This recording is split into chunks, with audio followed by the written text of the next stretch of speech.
ഹരേ കൃഷ്ണ. ബ്രഹ്മജ്ഞേ സസുരാപേ ച ചൗരേ ഭഗ്നവ്രതേ തഥാ നിഷ്കൃതിർവിഹിതാ രാജൻ കൃതഘ്നേ നാസ്തി നിഷ്കൃതി. ബ്രഹ്മഹത്യ ചെയ്തവനും മദ്യപാനം ചെയ്യുന്നവനും കളവ് ചെയ്യുന്നവനും വ്രതഭംഗം വരുന്നവനും പ്രായശ്ചിത്തമുണ്ട്. ഉപകാരം ചെയ്തവനെ ദ്രോഹിക്കുന്ന അല്ലെങ്കിൽ നന്ദികേടു കാണിക്കുന്നവർക്ക് പ്രായശ്ചിത്തമില്ല. അവന്റെ മാംസം കൂടി അഭക്ഷ്യം എന്നാണ് ജന്തുക്കൾ പോലും വിചാരിക്കുന്നത്. ധർമ്മജ്ഞനായ വിതുരൻ ധാർത്തരാഷ്ട്രരിലെ അഗ്രജനായ ദുര്യോധനന്റെയും ചാരനായ പുരോചനന്റെയും ഗൂഢതന്ത്രം നേരത്തെ മനസ്സിലാക്കിയിരുന്നു. ഗൂഢാഗൂഢജ്ഞനും ബുദ്ധിമാനും ബുദ്ധിമാന്മാരുടെ ഗൂഢഭാഷ അറിയുന്നവനും ഗൂഢഭാഷയിലെ രഹസ്യം അറിയുന്നവനുമായ ധർമ്മജനോട് വാരണാവതത്തിലേക്ക് പോകും മുമ്പ് ഗൂഢഭാഷയിൽ വിതുരർ നിരവധി കാര്യങ്ങൾ ഗ്രഹിപ്പിച്ചു. വിതുരർ പറഞ്ഞു, പരബുദ്ധി അറിഞ്ഞവൻ നീതിശാസ്ത്രം പിന്തുടരും. അങ്ങനെ ബുദ്ധി കണ്ടറിഞ്ഞ് ആപത്തൊഴിയുന്ന വിധം യഥോചിതം പ്രവർത്തിക്കണം. തന്റെ യജമാനന്റെ ആജ്ഞ ലഭിച്ചതും വാരണാവതത്തിൽ പുരോചനൻ എന്ന ദുര്യോധനന്റെ ചാരൻ തന്റെ കൃത്യം നിർവഹിക്കുന്നതിനും അതിലൂടെ മഹാരാജാവാകാൻ പോകുന്ന ദുര്യോധനന്റെ പ്രീതി നേടിയെടുക്കുന്നതിനുമുള്ള തിരക്കിലായിരുന്നു. എന്നാൽ അതേ ഗൃഹത്തിൽ തന്നെ ഖനകൻ വിതുരോപദേശം നേടിക്കൊണ്ട് യുവരാജാവായ ധർമ്മപുത്രർക്കും സഹോദരങ്ങൾക്കുമായുള്ള രക്ഷാമാർഗം ഒരുക്കുന്നതിലുള്ള തിരക്കിലായിരുന്നു. ഈ വരുന്ന കൃഷ്ണപക്ഷ ചതുർദശിയിൽ ദുര്യോധനന്റെ സമ്പൂർണ്ണ ആയുധപ്പുരയായ അരക്കില്ലം കത്തിക്കാൻ പോകുന്നു എന്ന വാർത്ത കൊട്ടാരത്തിലെ തന്റെ ചാരന്മാരിലൂടെ അറിഞ്ഞ മഹാമന്ത്രിയായ വിതുരൻ ഒരു ദൂതനെ ഗൂഢമായി പാണ്ഡവർക്കരികിലേക്ക് അയച്ചു. വാർത്തയറിഞ്ഞ പാണ്ഡവർ ഭാവി കാര്യങ്ങൾ ആലോചിച്ചു തീർച്ചപ്പെടുത്തി. അവർ പുരോചനന് യാതൊരുവിധ സംശയവും തോന്നാൻ ഇടയില്ലാത്ത വിധം വിശ്വാസത്തോടും സന്തോഷത്തോടും പെരുമാറി. ചതുർദശിക്ക് 3-4 ദിവസം കൂടിയുള്ളപ്പോൾ ഒരു ദിവസം യുധിഷ്ഠിരൻ അനുജന്മാരെ വിളിച്ചു പറഞ്ഞു, നമ്മൾ വളരെ വിശ്വസ്തരാണെന്നു പാപിയായ പുരോചനൻ വിചാരിക്കുന്നു. 4 ദിവസം കഴിഞ്ഞാൽ അവൻ നമ്മെ ദഹിപ്പിക്കുവാൻ കാത്തിരിക്കുകയാണ്.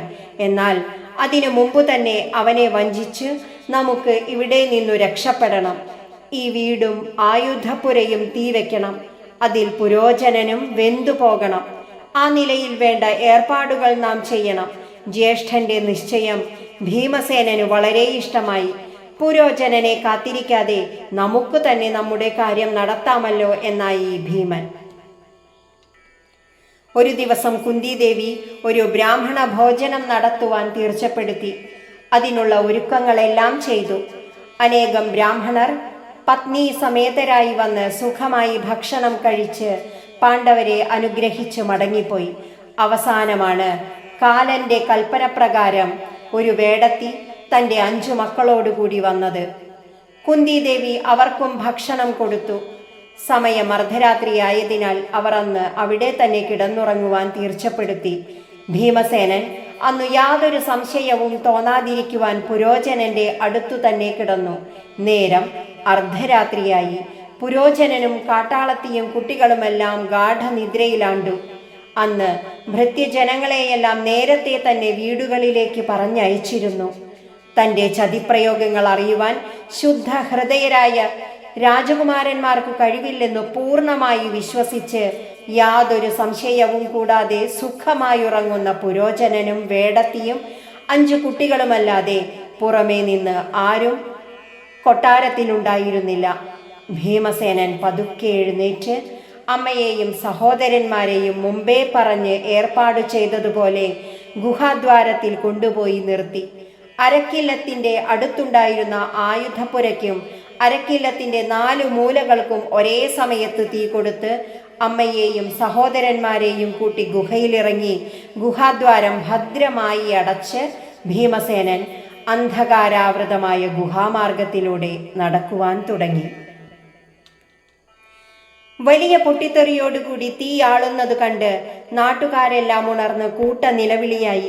പക്ഷേ ആർക്കും ആ സമയത്തൊന്നും ചെയ്യാൻ സാധിച്ചില്ല. രാവിലെ തീയെല്ലാം കെട്ടാറിയതിനു ശേഷം നോക്കിയപ്പോൾ ഒരു ഭാഗത്ത് ഒരു സ്ത്രീയുടെയും 5 മക്കളുടെയും ശവങ്ങൾ കത്തിയെരിഞ്ഞു കിടക്കുന്നു. മറ്റൊരു ഭാഗത്ത് പുരോചനന്റെയും കത്തിക്കരിഞ്ഞ ശവശരീരം. സ്ത്രീയും 5 മക്കളും കുന്തിദേവിയും പാണ്ഡവരുമാണെന്ന് എല്ലാവരും തീർച്ചപ്പെടുത്തി. ഇത് ദുര്യോധനന്റെ ചതിപ്രയോഗമാണ്. ഈ ദുഷ്ടപ്രവൃത്തി കൊണ്ട് പാണ്ഡവരെ നാമാവശേഷമാക്കുവാൻ കൗരവർക്കു സാധിച്ചു. വലിയ കഷ്ടമായി പോയി എന്ന് പറഞ്ഞ് എല്ലാവരും ആർത്തനാദം മുഴക്കി നിലവിളിച്ചു. ഉടനെ ഹസ്തിനപുരിയിലേക്ക് ആളുകൾ പോയി. വിവരമറിഞ്ഞ് ധൃതരാഷ്ട്രൻ, ഭീഷ്മർ മുതലായവർ വളരെ വ്യസനിച്ചു. ദുര്യോധനൻ, ശകുനി, കർണൻ മുതലായവർ വളരെ സങ്കടം അഭിനയിച്ചു. ഹൃദയത്തിൽ അവർക്ക് സന്തോഷമാണ് ഉണ്ടായിരുന്നത്. തങ്ങളുടെ ഗൂഢതന്ത്രം ഫലിച്ചുവല്ലോ എന്നവർ സമാധാനിച്ചു. എന്നാൽ വിതുരൻ മാത്രം അധികം വ്യസനിച്ചില്ല. പാണ്ഡവർ മരിച്ചിട്ടില്ല എന്ന് അദ്ദേഹത്തിനറിയാമായിരുന്നു. ധൃതരാഷ്ട്രർ വേഗത്തിൽ ആളുകളെ വാരണാവതത്തിലേക്ക് അയച്ച് കുന്തിയുടെയും പാണ്ഡവരുടെയും ശേഷക്രിയകളെല്ലാം യഥാവിധി നടത്തുവാൻ വേണ്ട ഏർപ്പാടുകൾ ചെയ്തു. എല്ലാവരും വാരണാവതത്തിൽ പോയി കത്തിച്ചാമ്പലായ ജതുഗൃഹത്തിൽ നിന്നു ശവശരീരങ്ങൾ എടുത്ത് നിലവിളിച്ചുകൊണ്ട് അനന്തരക്രിയകൾ ചെയ്തു. ജതുഗൃഹത്തിൽ എല്ലാവരും പരിശോധിക്കുന്നതിനിടയ്ക്ക് ഖനകൻ ആരുമറിയാതെ ഗുഹാദ്വാരം മണ്ണിട്ടു മൂടുകയും ചെയ്തു. പാണ്ഡവന്മാർ അമ്മയോടുകൂടി ഗുഹയിൽ കൂടി നടന്നു ക്ഷീണിച്ചു. ഭീമവേഗ പരാക്രമനായ ഭീമസേനൻ അമ്മയെ തോളിലും നകുല സഹദേവന്മാരെ ഇടുപ്പിലും ധർമ്മപുത്രനെ വലം കൈയിലും അർജുനനെ ഇടത്തെ കൈയിലുമെടുത്ത് വേഗത്തിൽ നടന്നു ഗംഗാതീരത്തുള്ള വനാന്തരത്തിൽ എത്തിച്ചേർന്നു.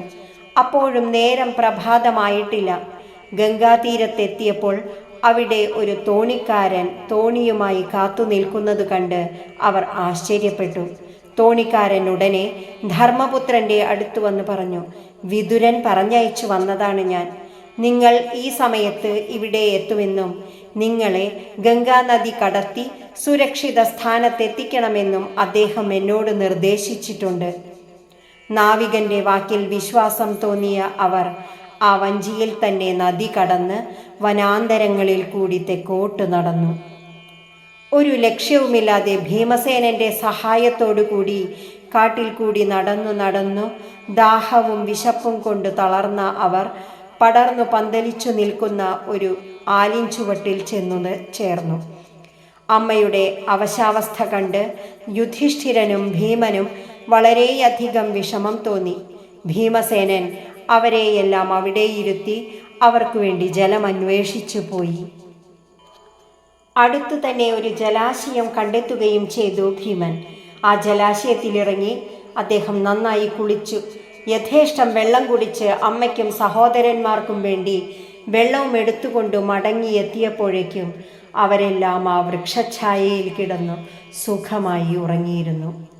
ഉറങ്ങുന്ന അമ്മയുടെയും സഹോദരന്മാരുടെയും അടുത്ത് ഭീമൻ കാവലിരുന്നു. അവർ ഉണർന്നതിനു ശേഷം വെള്ളം കുടിച്ച് ക്ഷീണം തീർത്ത് അടുത്തുള്ള നഗരത്തിലേക്ക് പോകാം എന്നായിരുന്നു ഭീമസേനന്റെ മനസ്സിലുണ്ടായിരുന്ന ആലോചന. പാണ്ഡവർ എത്തിച്ചേർന്ന ആ സ്ഥലം ഹിഡിംബന്റെ ആവാസസ്ഥാനമായൊരു വനമായിരുന്നു. മനുഷ്യമാംസം വളരെ ഇഷ്ടപ്പെട്ടിരുന്ന ഹിഡിംബനെ പേടിച്ച് ആരും ആ വഴി വരാറുണ്ടായിരുന്നില്ല. അടുത്തുള്ളൊരു മരത്തിലിരുന്ന ഹിഡിംബൻ പെട്ടെന്ന് മനുഷ്യഗന്ധം ശ്വസിച്ചപ്പോൾ സന്തുഷ്ടനായി. വൃക്ഷത്തിന്മേലിരുന്ന് നാലുപാടും നോക്കിയപ്പോൾ 5-6 മനുഷ്യരെ അടുത്തു തന്നെ കണ്ട് മനുഷ്യമാംസക്കൊതിയനും മഹാകായനുമായ അവൻ തൻ്റെ സഹോദരിയായ ഹിഡിംബിയെ വിളിച്ചു പറഞ്ഞു, സഹോദരി, വളരെ നാളായി എനിക്ക് ഇഷ്ടമുള്ളൊരു ഭക്ഷണം കിട്ടിയിട്ട്. ഇന്ന് ഒരു നല്ല ദിവസമാണ്. ഇതാ അടുത്തു തന്നെ ചില മനുഷ്യർ കിടന്നുറങ്ങുന്നു. നീ പോയി അവരെയൊക്കെ കൊന്ന് ഇങ്ങോട്ട് കൊണ്ടുവരിക. നമുക്കൊന്നിച്ചിരുന്ന് മർത്യമാംസം തിന്ന് ആനന്ദിക്കാം. ജ്യേഷ്ഠന്റെ വാക്കുകേട്ട് അടുത്തു ചെന്ന് നോക്കിയപ്പോൾ ഹിഡിംബി കണ്ടത് ഉണർന്നിരിക്കുന്ന ഭീമനെയാണ്. കോമള വിഗ്രഹനും യുവാവുമായ ഭീമനെ കണ്ടതോടുകൂടി ഹിഡിംബിയുടെ മനസ്സ് കാമപരവശമായി തീർന്നു. അവൾ ആലോചിച്ചു, ഇത്രയും സുന്ദരനായൊരു പുരുഷനെ വധിക്കുന്നത് കൊണ്ട് അല്പനേരത്തേക്ക് ജ്യേഷ്ഠനും എനിക്കും രസമായേക്കാം. എന്നാൽ ഇയാളെ എനിക്ക് ഭർത്താവായി കിട്ടുകയാണെങ്കിൽ വളരെ കാലം സുഖമായി ജീവിക്കാം. ഭർതൃസ്നേഹത്തിന് ഭ്രാതൃസ്നേഹത്തേക്കാൾ ശക്തി കൂടും. അതുകൊണ്ട് ഈ മനുഷ്യനെ ഭർത്താവായി കിട്ടുവാൻ ഞാൻ ആഗ്രഹിക്കുന്നു. അനന്തരം കാമരൂപിണിയായ അവൾ മനുഷ്യരൂപം കൈക്കൊണ്ട് ദിവ്യാഭരണങ്ങൾ അണിഞ്ഞ് സുസ്മിതവദനയായി ഭാവഹാവാദികളോടുകൂടി ഭീമനെ സമീപിച്ചു. കാമ പ്രാർത്ഥന ചെയ്തു. ഹേ നരർഷഭ, ഭവാൻ ആരാണ്? എവിടെ നിന്നാണ്? എന്തിനാണ് ഇവിടെ വന്നിരിക്കുന്നത്? ഈ കിടക്കുന്നവരെല്ലാം ആരാണ്?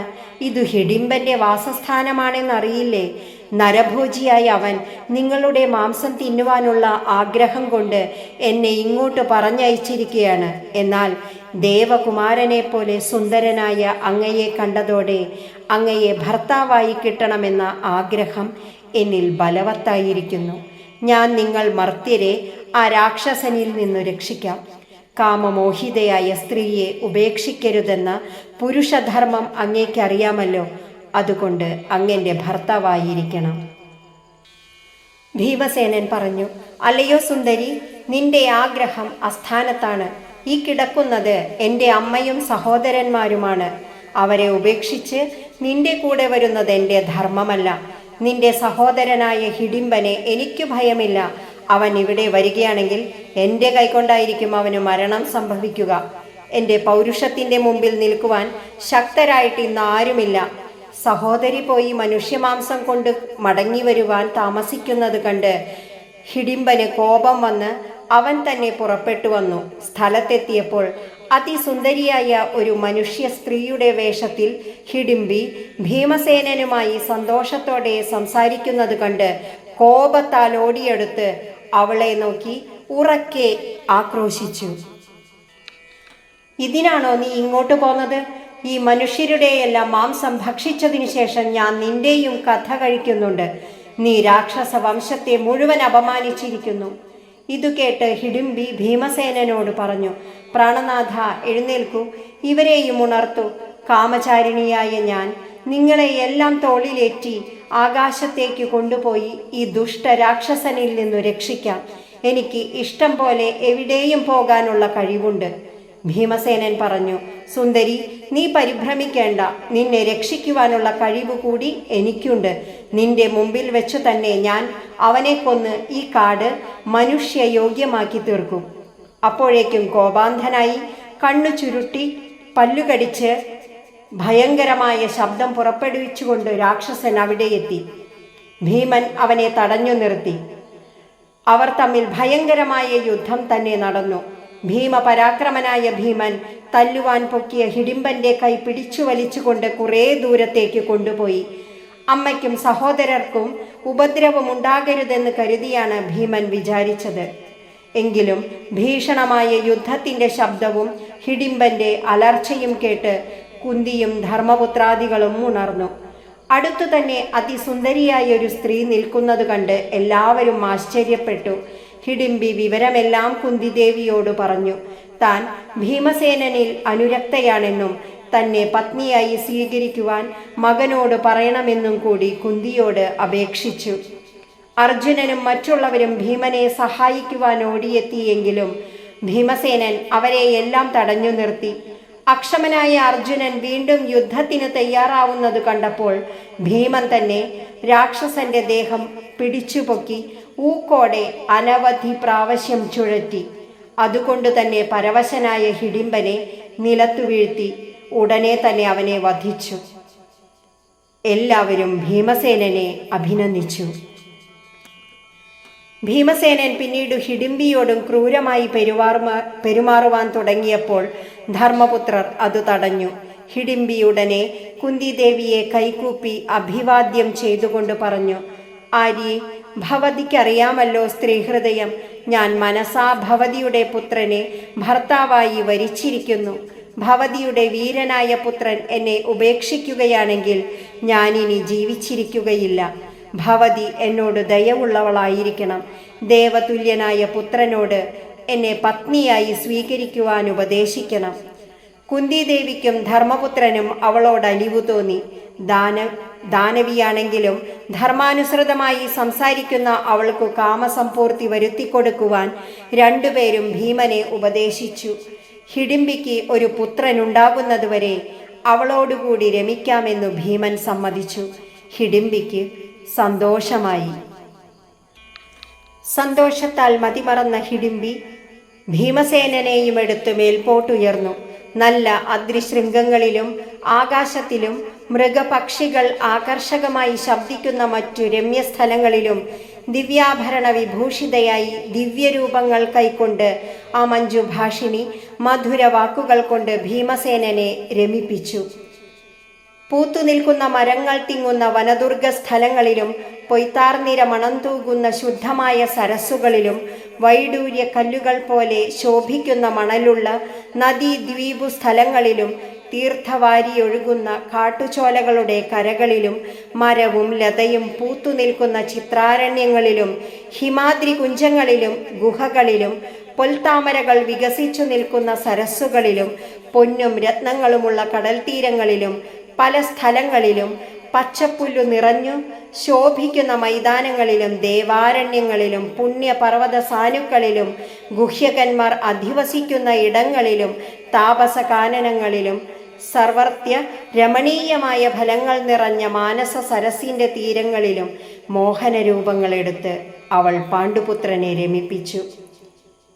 അവിടെയും ഇവിടെയുമായി ഭീമനുമായി രമിക്കുന്ന ആ മനോജവ ഭീമനിൽ നിന്നു ഗർഭിണിയായി. അവൾ ശക്തനായൊരു പുത്രനെ പ്രസവിച്ചു.